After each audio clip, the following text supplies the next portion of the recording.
Good morning and welcome back to my S ফ্যামিলিতে সবাইকে স্বাগত জানিয়ে আমি সোনালি শুরু করলাম আরও একটা মর্নিং। আর এই মর্নিংটা যতদূর সম্ভব গত শুক্রবারের ব্লগ ছিল। যাই হোক, তো চলো আজকে সেই ব্লগটাই তোমাদের সঙ্গে এখানে তুলে ধরলাম। সকাল সকালে উঠে গাছের পরিচর্যা করলাম। এখন বেজে গিয়েছে সকাল প্রায় 6:30। আকাশের অবস্থা দেখেছো কি সুন্দর রোদ উঠেছে আজকে। তো চলো, এখানে মেয়ে ঘুম থেকে উঠে ওর কী সব পড়া বাকি ছিল সেগুলো করতে বসেছে। আমি এবার লিখতে দেবো, লিখে নেবে। আর অভিজিৎ যেহেতু আজকে একটু মর্নিং বেরোবে, মানে এই 8:30 9টার মধ্যে বেরিয়ে যাবে, তো আজকে মেয়েকে দিতে আমাকে যেতে হবে স্কুলে। এপাশে দেখো চায়ের জন্য সমস্ত মশলা দিয়ে জল রেডি আছে। ভাত আর ডালটা বসিয়েছিলাম যেহেতু, ওগুলো নেমে গেলেই চাটা বসবে। আর এদিকে মেয়ে যে পড়ে নিয়েছিল সেই কোশ্চেন বিছানা টিছানা ভালোভাবে তুলে নিয়ে ওকে কোশ্চেন অ্যান্সারগুলো লেখার জন্য খাতা রেডি করে দিলাম। আর যেহেতু ও আমার ওপর পুরোপুরি ডিপেন্ডেবল, মানে পড়াশুনো আঁকা যাই হোক না কেন, তাই জন্য আমাকে সমস্ত দিকটাই খেয়াল রাখতে হয়। আর এই কোশ্চেনগুলো যদি ওকে মুখস্থ করে আমি মুখে ধরে ছেড়ে দিতাম তাহলে ওর মনে থাকতো না সেরকমভাবে। কিন্তু মুখস্থ করে আমি না যে কোনো জিনিস ওকে মুখস্থ করে লেখাই বেশি। আর লেখালে কী হয়, জিনিসটা অনেকক্ষণ মাথাতে থাকে আর স্পেলিং মিস্টেক এই জিনিসগুলো মানে ঠিক হয়ে যায়।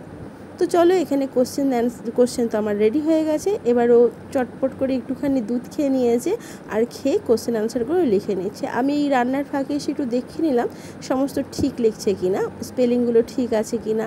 না, দেখলাম ঠিকঠাকই আছে। হ্যান্ডরাইটিংটা আমি ক্লাস 3তে পারে, কিন্তু আমি ইংলিশ বাংলা অঙ্ক যাই করাই না কেন সমস্ত কিন্তু সাদা খাতায় করানোর চেষ্টা করি, যাতে এখন থেকে হাতের লেখাটা সুন্দর আর লাইন বাই লাইন হতে পারে।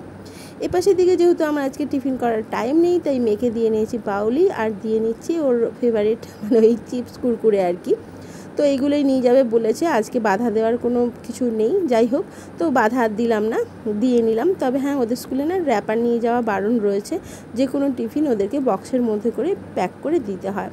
তো চলো, এখানে টিফিন তো রেডি করে নিলাম। কী করে এগুলো খেয়ে থাকবে আমি জানি না, তবু এগুলোই চেয়েছে। এইদিকে বিস্কুট নিয়ে এসে বিস্কুটের কৌটোর মধ্যে আমি বিস্কুটগুলো ঢেলে নিয়েছি। আর উল্টো দিকে দেখো অভিজিতের ভাত নেওয়া প্রায় ডান। তো এই পাশের দিকে চা খাওয়ার পরে চায়ের যে প্রত্যেক দিনের যে আদা বা যেই সমস্ত জিনিসগুলো দেওয়া হয়, চা পাতা, তো এগুলো না আমি গাছের গোড়াতে দিয়ে নিই। আর প্রত্যেক দিন শুকনো করেই দিই। আর আজকে না দেখলাম প্রচণ্ড রোদ উঠেছে, মাটিও বেশ শুকনো ড্রাই হয়ে গেছে, তো তার ওপর থেকেই ছড়িয়ে দিলাম, আপনা আপনি শুকনো হয়ে যাবে। আর যেহেতু ভালো রোদ পেয়েছে, গাছের পাতাগুলো বেশ সবুজ হয়ে উঠেছে। আর আমি না এই গাছগুলো নিয়ে এমন করি যেন আমার সন্তান তুল্য। তো চলো, এদিকে অভিজিৎ বেরিয়ে গেল আর আমারও পালা। এবার মেয়েকে দিতে যেতে হবে 10:30 প্রায়। এখানে দেখো মেয়ে পাশের বাড়িতে গিয়ে ওইখানে একটা পুচকে বিড়াল হয়েছে আর বান্ধবীর সঙ্গে তারই ভিডিও নিয়েছে।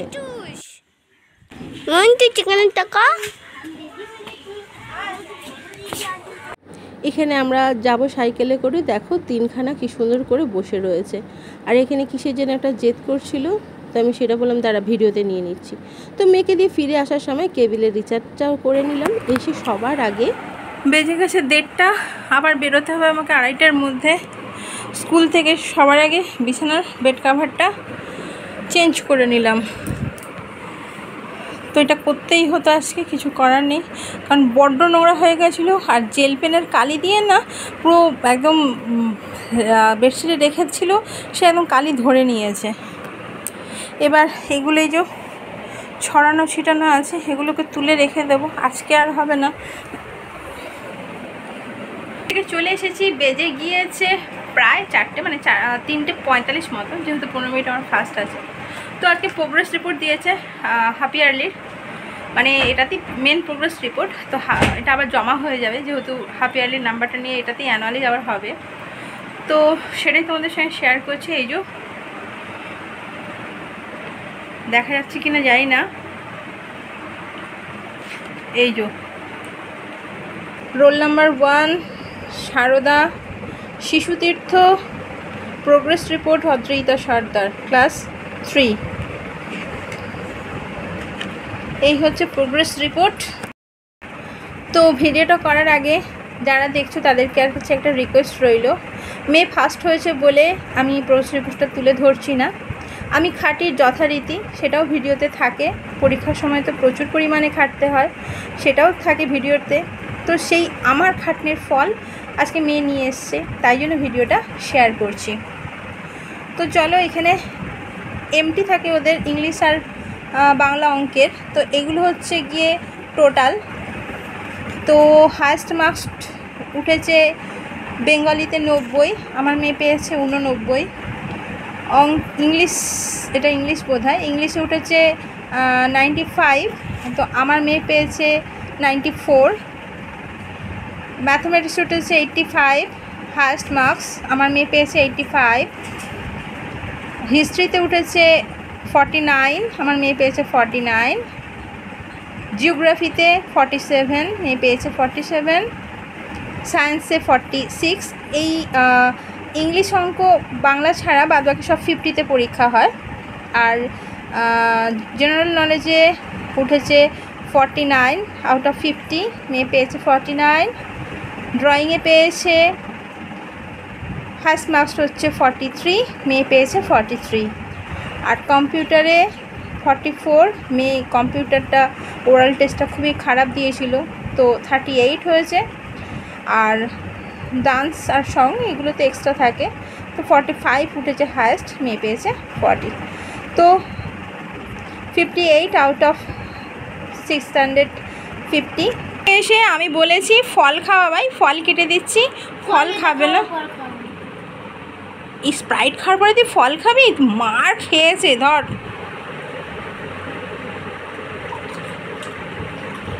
একটা গ্লাস নিয়ে বসেছে দেখো, ওটাকে নাকি ভরে আমাকে দিতে হবে। ওই গ্লাসটার যা সাইজ, আমার মনে হচ্ছে বোতলেও বোধহয় অতটা নেই। কি একটা জোগাড় করেছে স্ট্র, সেটা দিয়ে এখন খাচ্ছে। এপাশে ফ্রিজে স্প্রাইটটা রাখতে কি মনে হলো, আচ্ছা ফ্রিজের মধ্যে কাবলি চানা আছে, ওগুলো বেল করে নিয়ে এবারে ভিজিয়ে নেব। সকালে সেরকম কিছু রান্না হয়নি, তাই রাত্রেবেলা রুটি আর কাবলি চানা পনির দিয়ে একটা তরকারি করব, তাই ভিজিয়ে রেখে দিই রাতের মধ্যে। এখন 4:30 বেজে গেছে, এখন স্প্রাইট খাওয়া হয়ে গেছে। এই যে স্প্রাইট খেয়ে এখন কান চুলকাচ্ছে, টনসিলের প্রবলেম আছে। এবারে বলেছে ফল দাও, এই যে ফল কেটে দিয়ে দিলাম ভালো বেডশিটের ওপরে। সোজা হয়ে বস, সোজা হয়ে বস।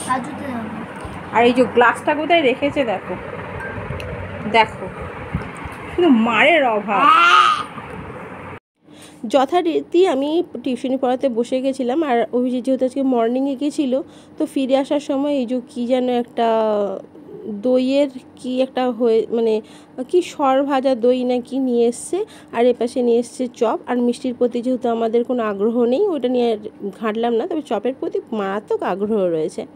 তো আসার সময় দেখো আরও একটা জিনিস নিয়ে এসেছে, জানি না এটা কী আম, কি বিশাল বিশাল চেহারা, বলছে টক না মিষ্টি হবে, জানি না, কাঁচা কাঁচা নিয়ে এসছি। তো এপাশের দিকে দেখো আমার স্টুডেন্টদেরকেও চপ দেওয়া হয়েছে, মুড়ি খাবে না ওরা, তাই দিইনি। আর এপাশের দিকে মেয়ে বাচ্চে কোনটা বড়, এই স্বভাবগুলো না বড্ড বাজে জিনিস, আর আমার একদম পছন্দ না, কিন্তু ওইগুলোই করবে। তো আমি বলছি ঠিক আছে, যা করবি আন্টিদেরকে সব ভিডিও করে দেখাবো। তো এপাশের দিকে অভিজিৎকে দিয়ে কালকে যেহেতু প্রোগ্রেস রিপোর্টটা জমা করতে হবে, তো সইটা করিয়ে সেটা রেখে দেওয়া হবে। তবে কি বলো তো, এই যে পড়ালাম আমি, নাম্বার পাওয়ালাম আমি, খাটলাম আমি, কিন্তু সিগনেচার করছে বাবা, এটা অবাক লাগে। আর রাতের দিকে এখানে দেখো চলে এসেছি, একেবারে লাস্ট কাজ আমার রাতের ডিনার রান্না করা, সেটা হচ্ছে গিয়ে এই যে পনির দিয়ে কাবলি চানা রান্না হবে, আর হবে রুটি। আর ভিডিওটা বাড়াচ্ছি না, এখানেই শেষ করছি। যদি ভালো লাগে থাকে আমার এই ছোট সংসারের ছোট ব্লগটা, অবশ্যই একটা লাইক কমেন্ট করে দিও, আর সাবস্ক্রাইব করতে একদম ভুলবে না। তাই তো সবাই ভালো থেকো, গুড নাইট, সুস্থ থেকো, টাটা।